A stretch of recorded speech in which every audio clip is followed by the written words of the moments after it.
circulation.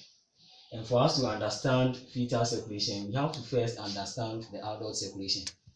So anyone who is not abreast with the adult circulation should refer to our previous lecture notes so that you understand the adult circulation. Then based on that, you use it to understand the fetal circulation.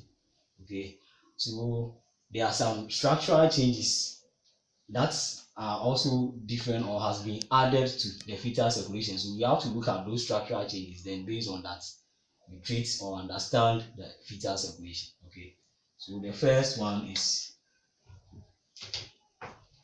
so now I'm going to clean this place.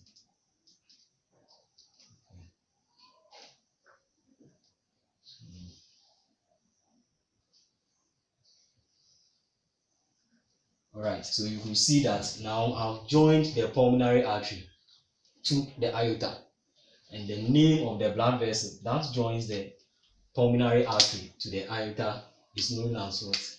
Ductus arteriosus. Okay, so this is one of our new structures, ductus arteriosus. Okay, and also I'm going to make an opening here.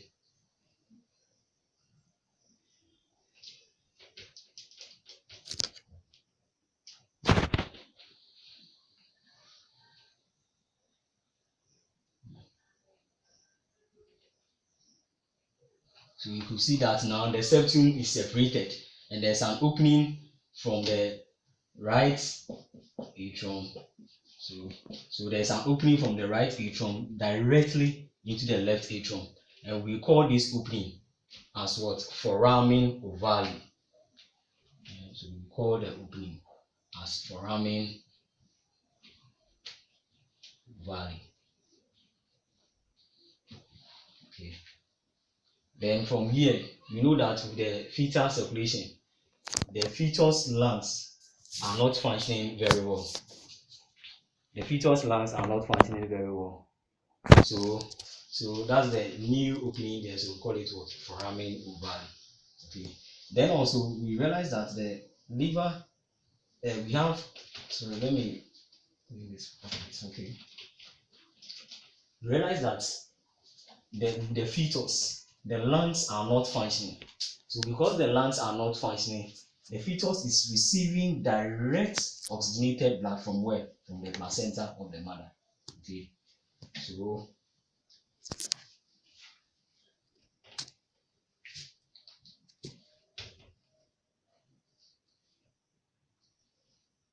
we call the blood that is sending direct oxygenated blood, we call it what? Umbilical.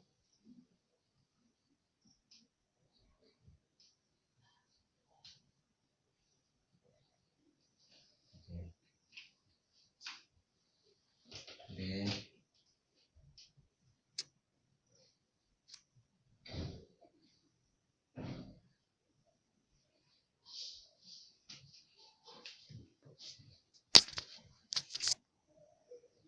alright, so we have the umbilical vein.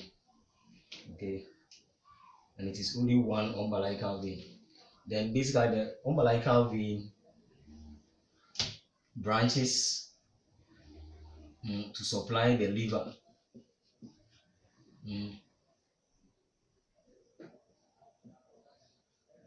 So the liver of the fetus is basically the first organ that receives pure oxygenated blood. So when it comes into your getting question, that which of the following organs in the fetus, when in utero, receives pure oxygenated blood, it is termed as what? There is the liver. Okay. Then the umbilical vein then branches. So it branches to join. Let me do it this way.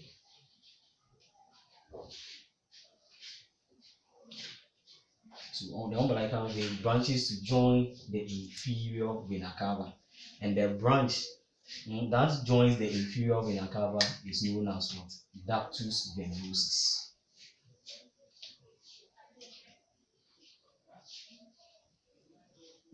So very simple. This is the placenta. You know the placenta is an organ Mm, that helps in exchange of gases, exchange of nutrients, exchange of oxygenated blood. Okay, in the uterus plus what the fetus. So basically, the placenta, the first branch of the branch of blood vessel that is coming from the placenta is what is known as what the umbilical vein. So the umbilical vein carries oxygenated blood directly from the placenta. You have to take notes. It's a vein, but this vein is called umbilical vein. And this umbilical vein is carrying what? Pure oxygenated blood. All know that we know that in terms of blood vessels, the veins are supposed to carry what? Deoxygenated blood. But in this case, the umbilical vein, not just a vein, umbilical vein that is coming from the placenta carries what? Pure oxygenated blood. Then it branches into the liver to supply the liver with oxygenated blood. Then it branches again to join the inferior vena cava. All right, so all that you have to understand is that one, this is the placenta, the main blood vessel carrying oxygenated blood from the placenta to the heart of the fetus is the umbilical vein. Two, the umbilical vein branches into two. One supplies what? Direct oxygenated blood to the liver. Then the other joins what? The inferior vena cava. And the branch that joins the inferior vena cava is known as what? Ductus venosus. Okay, we've already talked about what? Ductus arteriosus. Okay. Mm. So basically, these are our new structures. Then also, when you look at the iota also, so this is the iota in the adult going this way. Mm. So it branches here into two.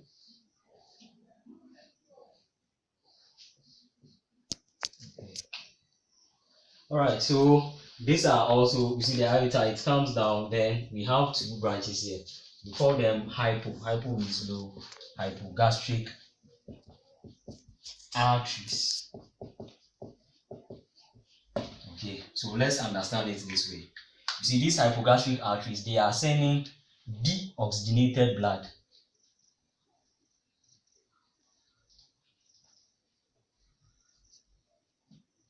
They are sending deoxygenated blood, you see, to the placenta, whilst the umbilical vein is sending oxygenated blood to the heart. So umbilical vein sends oxygenated blood to the heart. Then hypogastric artery sends what? Deoxygenated blood back to the placenta for gaseous exchange to occur. Okay. Yeah, so basically these are the new structures. So you've seen ductus arteriosus. The ductus arteriosus is a blood vessel that joins what? The pulmonary artery to the aorta. Very simple. Umbilical vein is the branch coming from the placenta that carries what? Oxygenated blood. Then when it gets here, it branches to feed the liver. Then it joins the inferior vena cava by a branch known as what? The ductus venosus. Then after the aorta has supplied the oxygenated blood to all parts of the body, and the ones which are not needed, a deoxygenated blood has been formed. They pass through two hypogastric arteries into the placenta for gaseous exchange to occur.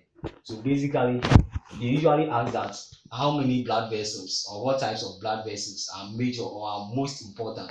So we have what? One umbilical vein, two hypogastric arteries. Please, it's an objective question, so don't forget.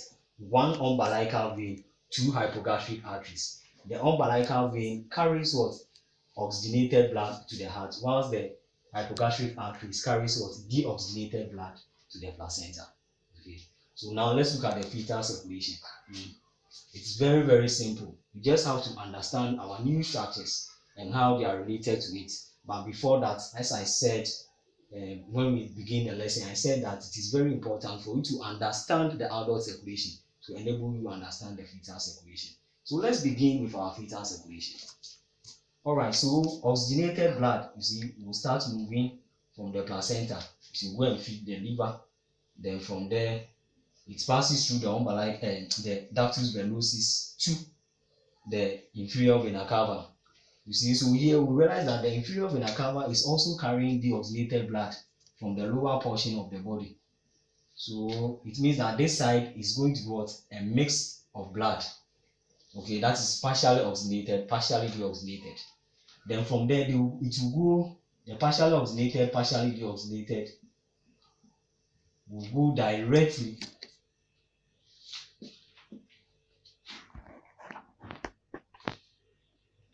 through the foramen ovale into the left atrium.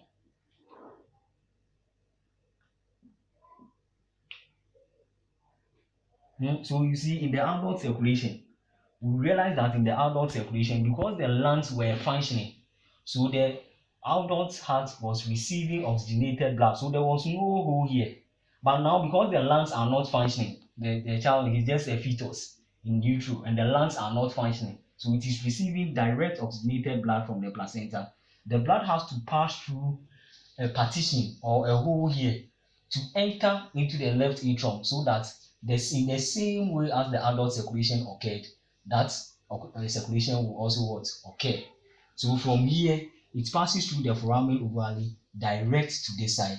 Then from the left atrium, like in the same as the adult circulation, from the left atrium contracts, then to the left ventricle contracts, then it passes through the aorta.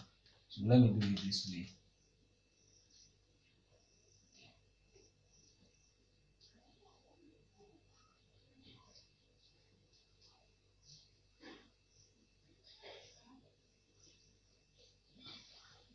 Okay. So basically, that is how this side of the circulation occurs. So we said that one, direct oxygenated blood move from the umbilical vein, it branches to feed the liver, then it branches to join the inferior vena cava by what? The ductus venosus. Then from there, the mixed blood, which is partially oxygenated, partially deoxygenated, moves straight through the foramen ovale into the left atrium. Then it goes through circulation. Now let's look at what happens to this side, the right side of the heart. Okay, so we also know that the superior vena cava is also carrying deoxygenated blood. And whilst this side is also bringing some form of oxygenated blood. So basically, it passes through this side, then to the ventricles. Then from the ventricles, it goes through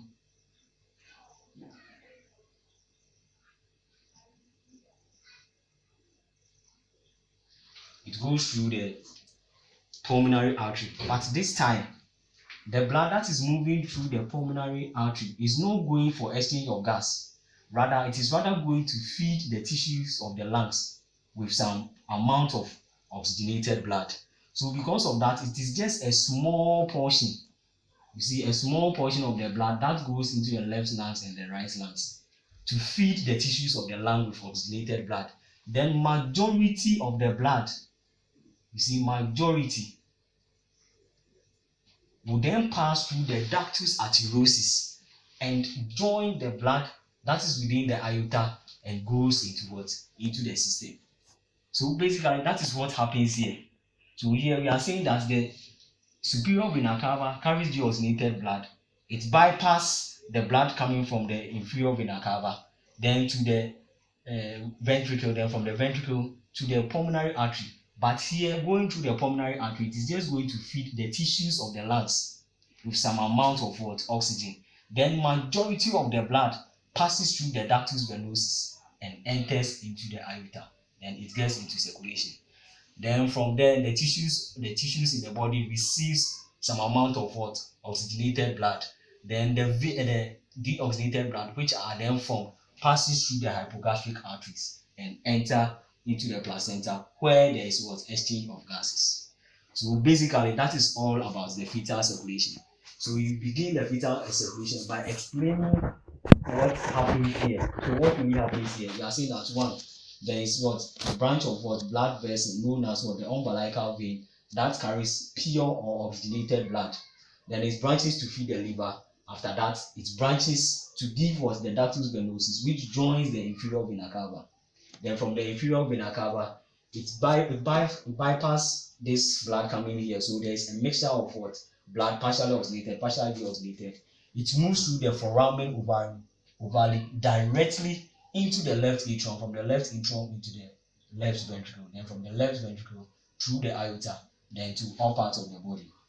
Then We commonly also explain that at this side of the heart, the superior vena cava carries the oxygenated blood. It bypasses this movement of blood then to this side, to the right ventricle, then from the right ventricle to the pulmonary artery. But it is passing through the pulmonary artery not for exchange of gas, like how it occurs in the outward circulation, but rather to feed the tissues of the lungs with some amount of what? Oxygenated blood. So it's just a small amount of blood that is going into the tissues of the lungs because the lungs are not for functioning. So majority are diverted into the aorta through what? A blood vessel known as what? The ductus what? Arteriosus. It joins here, then they go into system. After the cells of the body has utilized the oxygen in it, the blood becomes deoxygenated. Then they pass through two hypogastric arteries back into the placenta for it to be oxygenated. Then the cycle continues again. So basically, that is all that you have to understand under fetal circulation. If you have any questions, you can ask on the page. I've placed my contacts there as well. Then kindly subscribe to help us make more videos. Thank you very much. Your questions and comments are welcome.